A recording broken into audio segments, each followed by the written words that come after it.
Well, hello and welcome to the Monday edition of glennzb TV, the show that puts glennzb up your Periscope.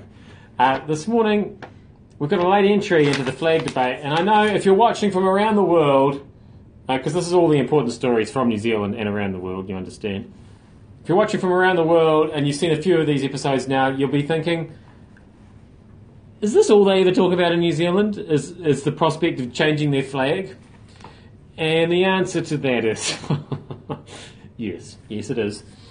So this is because I don't know if you're aware. What's happened is we've narrowed it down to these four to replace the existing flag, and what they've come up with is this one. There's a whole lot of people who got very angry that this isn't one of those four. And this is called the red peak. I presume because of that red triangle there. Why they didn't call it the white peak, or the not black or blue peak, I don't know. But anyway, it's the red peak. So it's quite a cool name for that one.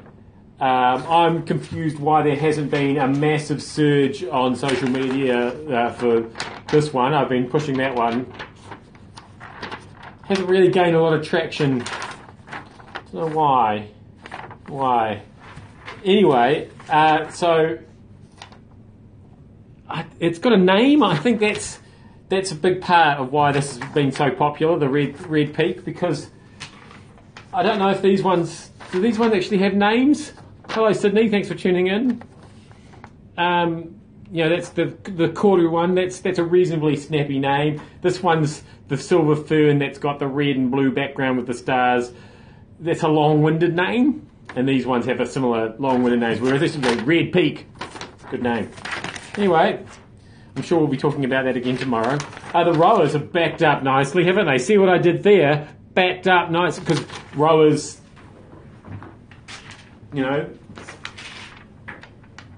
right? You get it? See what I did there? And they've finished second on the medal table at the World Champs, which means that, this is obviously the sport we were born to do, rowing.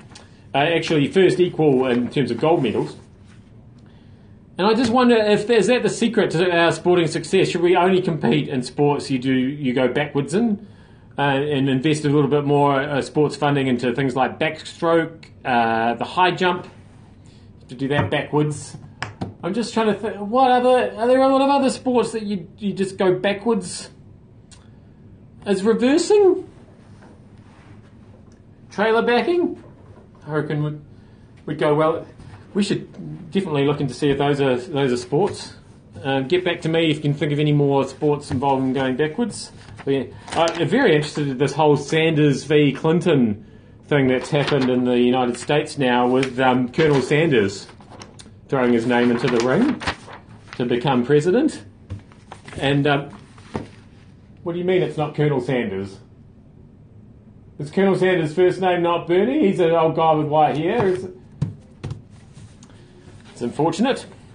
I've done a lot of research on Colonel Sanders, not so much on Bernie Sanders. I've got 7 things you didn't know about the real Colonel Sanders. Here. It's a shame.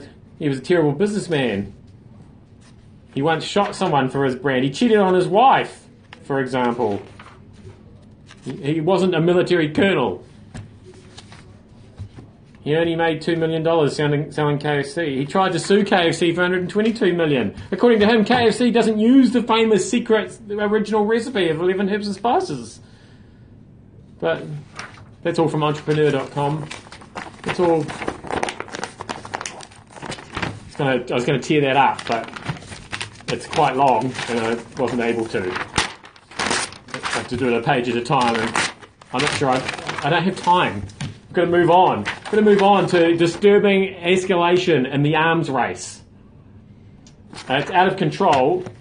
This is off the story that 30 cadets were injured at West Point, which, this is where Americans train the elite of young military minds. And it turns out that the weapons that they were using in that exercise, that training exercise. I've got a picture of it here, quite advanced technology. That's right, it was a bloody pillow fight.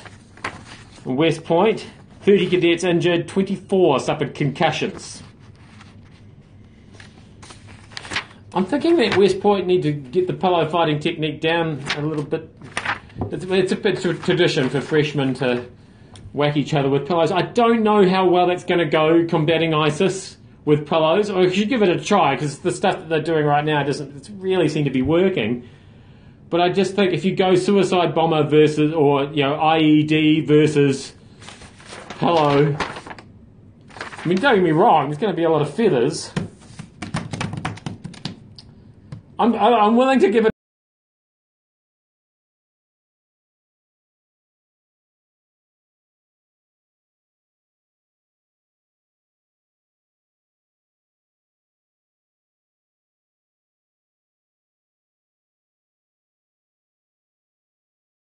Was Glenn ZB TV for Monday. I am Glenn ZB. Thank you so much for having me up your Periscope, and I'll see you back here again tomorrow.